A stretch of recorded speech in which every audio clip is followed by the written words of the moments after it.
கனடாவிலிருந்து யாழ்ப்பாணம் சென்ற ஈழத்தமிழர் ஒருவர் நேற்று திடீரென உயிரிழந்தமை பெரும் சோகத்தை ஏற்படுத்தியுள்ளது.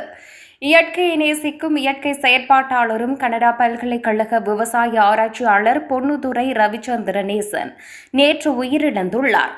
தாயக மக்களின் நலன்களில் அக்கறை கொண்ட இவரின் இழப்பு தமிழ் சமூகத்திற்கு பேரிழப்பாகும் என பலரும் கவலை வெளியிட்டுள்ளனர். கனடாவில் புலம்பெயர்ந்து வாழ்ந்தாலும் தாயக மண்ணுக்காக சென்றவன், அந்த மண்ணுக்காக பயணித்தவன், அந்த மண்ணிலேயே தன்னை விதைத்து விட்டான் என இயற்கை ஆர்வலர்கள் கவலை வெளியிட்டுள்ளனர். யாழில் விவசாய ஆராய்ச்சி குறித்து நேற்றிரவு நள்ளிரவு தாண்டியும் உரையாடி கொண்டிருந்த போது திடீரென மயங்கி விழுந்து உயிரிழந்துள்ளார். கனடாவில் உள்ள பல்கலைக்கழகத்தில் விவசாய ஆராய்ச்சியாளராக கடமை புரியும் இவர் கடந்த 13ஆம் தேதி கனடாவிலிருந்து யாழ்ப்பாணம் சென்றுள்ளார்.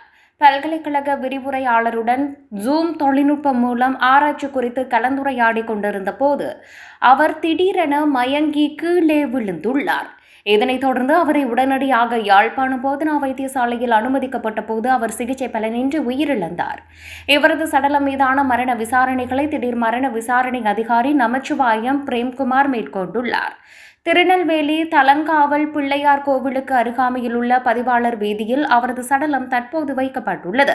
இவர் வடக்கு மாகாண முன்னாள் விவசாய அமைச்சரும் பசுமை இயக்கத்தின் தலைவருமான ஐங்கரநேசன் தம்பி ஆவார். கனடாவிலிருந்து தனது உயர்கல்விக்கான ஆய்வொன்றின் பொருட்டு கடந்த 2 வாரங்களுக்கு முன்னர் யாழ்ப்பாணம் வந்திருந்த நிலையில் இந்த துயர சம்பவம் ஏற்பட்டுள்ளதாக அவரின் அண்ணா ஐங்கரநேசன் தெரிவித்துள்ளார்.